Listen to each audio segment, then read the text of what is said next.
This is the Go Maluku podcast.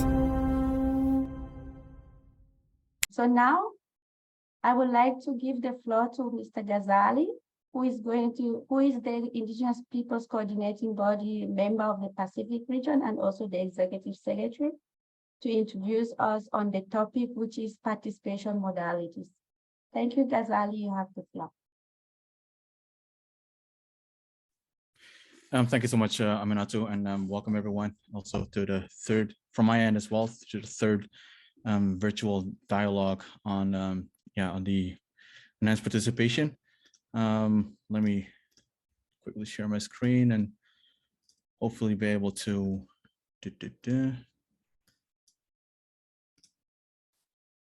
All right, and let's go back.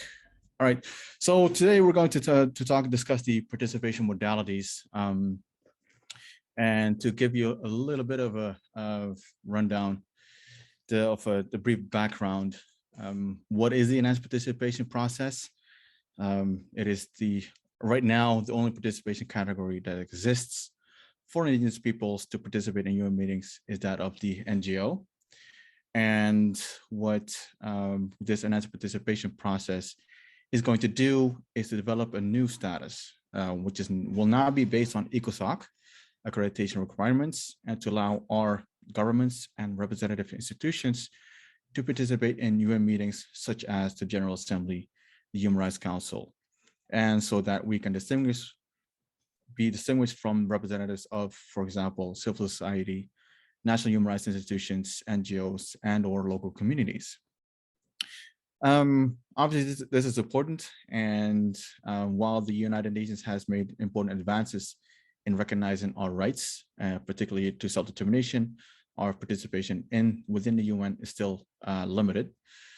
And that also indicated a ball of confusion, as in during the last session, there was some confusion in terms of like, what is the process particularly about?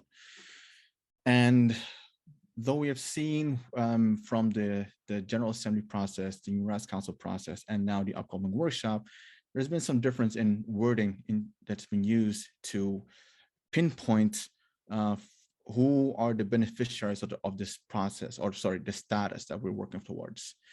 For example, this Secretary General in this report, he referred to Indigenous Peoples representatives at the Human Rights Council, as well as the General Assembly. They referred to Indigenous Peoples representatives and institutions. And however, at the upcoming workshop that will be in November, there is a specific mentioning of the participation of Indigenous peoples. As we all know, the devil is in the details when it comes to the wording and when it comes to negotiations within the UN. So it is very important to take a step back and to also to highlight where this process derives from. And it is therefore also very important to note that the Alta outcome document, that was the outcome process of the preparations of Indigenous peoples leading up to the World Conference. And this Alta outcome document has a high level of legitimacy, with over 500 people from all over the world, Indigenous people from all over the world, participating and coming to this consensus document. Theme 2, paragraph 10 was very clear in saying that pursuant to Indigenous people's right to self-determination, that within the UN system, enabling the direct participation of Indigenous peoples, governments, parliaments, representative institutions, which could include traditional councils, authorities, parliaments, congresses, et cetera, et cetera. So it's very important to note that even though the wording for this process outlines Indigenous peoples, representatives, and institutions, it is very important to keep in mind what this particular process is built around. It is built around enhancing the participation of Indigenous peoples, representatives, or institutions. And that is also why and you could see that in the lead up to the expert workshop that is going to happen in November, that yeah, the wording is now being shifted to ensuring that the scope and the direction of this workshop is focused on enhanced participation of Indigenous peoples, representative institutions, and governments. Hence why it says participation of Indigenous peoples and not Indigenous people representatives. For example, in paragraph 15 of the annual resolution of 2019 of the Human Rights Council. So all in all, it's important to note that what this enhanced participation process is for is participation of Indigenous governments at the UN General Assembly, and so that it trickles down into the work of the UN. And obviously, we're talking right now at the Human Rights Council, but I will get into that later on. But so that you know that in terms of ambition, in terms of aspiration of Indigenous peoples, this particular process is to keep, so you can keep it in mind that we're looking for participation of Indigenous peoples, representative institutions, and governments or governments at the UN General Assembly or in the UN in general. So what are we preparing for? So this particular virtual dialogue is a part of a 4 dialogue series. We had 2 already earlier this month, but it's all geared towards building your capacities and understanding for the workshop that will be held in Geneva from November 21st until 24th. Where we will talk about venues for participation, which we talked about last Friday, modalities of participation, which we will be talking about today. And this Friday, we'll be talking about selection criteria and selection mechanism. These topics are not like made out of thin air. They have derived from the report of the Secretary General and the enhanced participation process at the General Assembly level. So these 4 topics will are being discussed at the General Assembly level, so as well as at the Human Rights Council level. And this workshop that is going to be happen in November is organized by the Office of High Commissioner and the UN Voluntary Fund, and the Indigenous Coordinating Body has been assisting them to making sure that what will go into the workshop and also what will come out of the workshop reflects the views of Indigenous peoples when it comes to enhanced participation process. So like I said, this is the dialogue rhythm that we've been using. This second virtual dialogue was last Friday. And today we'll talk about participation modalities. The link in the comments, you will find this the summary, all the necessary documents, but also the summary reports, as well as the videos of the presentation that have been recorded from the dialogues. And of course, the submission deadline is very important to keep in mind, October 31st. When it comes to the participation modalities, so what are the key issues that have been brought forward in the past and probably will also make an entrance or appearance when it comes to the participation modalities at the Human Rights Council? So before we start to go into key issues, like what are the major pain points and challenges that Indigenous peoples face? So for example, Indigenous people cannot address agenda items at meetings they deem relevant and not the meetings that be deemed relevant by the UN. Still, we have to register as an NGO. If you're a president of the Sami Parliament of Finland, Sweden, or Norway, will have to go through an NGO and cannot participate in your own capacity as a president of a Indigenous governing body. Obviously, do not enjoy access to meetings of matters that affect us. There's only so many meetings that Indigenous peoples can participate in, and there's only fewer meetings that Indigenous peoples representative institutions can participate in. And there's a whole host of meetings that Indigenous peoples want to participate in that affect them. Intervening in consultations on draft decisions and resolutions. For example, there's There's Indigenous peoples are welcomed when it comes to the consultations of the Human Rights Council annual resolution on Indigenous peoples and human rights. However, that is through the generosity of the co-sponsors, the core group, but that is not part of the rules of procedures. So that is a problem, a major point as well. Proposing agenda items, there's so many agenda items that we want to talk about, but we cannot. And submitting documents and communications related to the work. So for now, it is only the ability to submit complaint procedures to the special procedures, treaty bodies, or providing submissions in the various UN meetings. However, these documents, communications, are just, it's much broader than that. So in terms of what we actually want, there was a survey that of questionnaire that the Secretary General has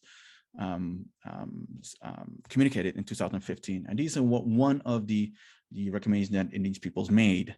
Obviously, this is not exhaustive. This is also not to preempt or prejudge your views, but just to give an idea of what Indigenous peoples and the representative institutions want. So the first 5 are actually related to the pain points that I just now described. So the right to inscribe to a list of speakers, and the right to make interventions in consultations and resolutions, the right to propose agenda items, and to submit documents, and of course, adequate seating arrangements for Indigenous peoples. So there were, and also some other views were also that, and this also derives from the General Assembly process, where Indigenous peoples and as well as member states provided their views on participation modalities. And the vast majority said, well, we want to have the same rights as the vast majority of current holders of observer status within the General Assembly. We want to be able to co-facilitate consultations and negotiations on issues specifically focused on Indigenous people's issues, like the World Conference that was held, as well as the current NS participation process. And consultation with groups of representatives of Indigenous peoples, independent participation in relevant UN mechanisms and processes, and also to utilize existing mechanisms and developing methods to enhance Indigenous peoples' participation at the UN.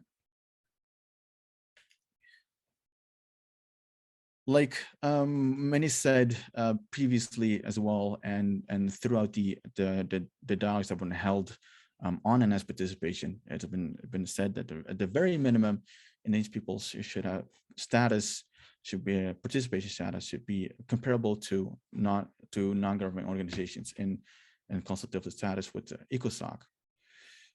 And again, submitting written statements, oral statements in meetings that they deem relevant, that they want to participate in. And also having priority over non-governmental organizations with respect to seating, order of speaking, and the length of their oral statements as well. And also ad hoc mechanisms for participation in specific bodies, noting that the UN has established procedures to enable civil society to contribute to the work of the UN, and that there is a mechanism for accreditation of non-governmental organizations. So this goes into the selection mechanism that will be discussed this Friday. And then drawing from positive practices, for example, the NS participation of national human rights institutions in sessions from the Human Rights Council, and also noting that when it comes to NS participation, it should not be limited on regional basis. So, for example, there was a suggestion made that when it comes to NS participation, it should be like one representative of a region to speak on behalf of the region. So, for example, the Pacific region would have one representative, and it has been made clear by several Indigenous peoples that that is not the objective of NS participation, nor is that in line with the Declaration on Rights of Indigenous Peoples. And to make it in line with the outcome document, that participation should be similar to that of the most permanent observers in the General Assembly. So what are we actually, what is our task here? What are we trying to do? To put you into the right mindset is to assess the current participation modalities that Indigenous peoples, well, I won't call it enjoy, but have to use within the human rights, within the UN framework. So what are the modalities in which we are already participating in at the expert mechanism, permanent forum? And are these modalities, can they be applied at the Human Rights Council? Is that a possibility? And would this also include the right to speak at specific times, make written submissions, and also adequate seating arrangements? And if need be, like what if this is not sufficient, like what else needs to be done, yeah, to enable in the participation of Indigenous peoples, as are the current participant modalities in the Human Rights Council, is that sufficient? So that's a little bit of mindset. So to get you all going, so let me go quickly into the recommendation and the guiding questions. So what are we preparing for? Again, we're preparing for the expert workshop that's going to be held in November. 4 topics that you're invited to comment on, and this event is organized by the Office of High Commissioner. It's not organized by the Human Rights Council. It's organized by the High Commissioner on Office of High Commissioner on Human Rights. You're invited to submit ideas on the 4 topics that I mentioned before.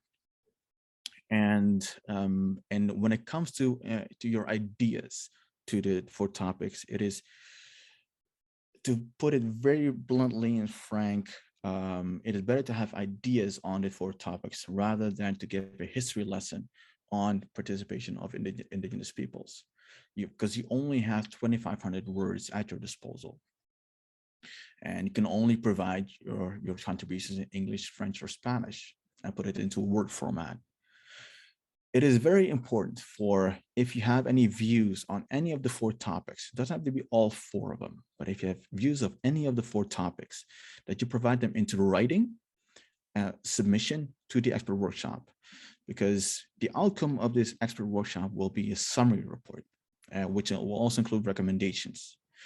And this summary report will mostly rely on the submissions that have been reinforced on the floor during the expert workshop. So if you are planning on going to the expert workshop, please submit your views in writing before the deadline. If you cannot make it to the workshop, again, please submit your views in writing before the deadline. And the deadline is October 31st this year. And so this whole series of virtual dialogues is to give you the right tools and put you into the right mindset and a little bit of an idea of what your ideas can form can become in terms of the 4 topics. In terms of recommendations, obviously, it is very important that a robust negotiation process is being established when it comes to the NS participation process. So you may wish to support a negotiation process that includes a decision in September next year to start consultations on the substance, so the 4 topics, but more into detail of an NS participation, and that the consultation will be in an open and inclusive manner, and taking into account of Indigenous peoples and regional meetings that may occur, and that a decision will be made on NS participation at the Human Rights Council in September 2024. That is a recommendation you may wish to support. Now, in terms of today, what is it something that you need to build your head around, and what you're thinking about is what are current gaps and challenges in terms of the existing procedures and practices, what measures should be taken to overcome those gaps and challenges, and at what level, and what kind of arrangements can be foreseen to ensure effective and meaningful participation of Indigenous peoples, representatives, and institutions. So these are the guiding questions that can be used for today. But definitely, those are the guiding questions that you can reflect on for your submissions for the expert workshop. And that's it for me. And thank you so much. Thank you, Ghazali. Thank you very much. I was just wondering if there is an email where they need to use for submission, because some people are joining for the first time. We could share on the chat so they are aware of what we are talking about, that they should submit, and the deadline is October 31st. Thank you. And my friends, you can now also listen to the Go Maluku podcast on Spotify. Listen while you use other apps or do other things. If you don't have Spotify, just open your Apple or Google podcast or your favorite podcasting app and search for the Go Maluku podcast.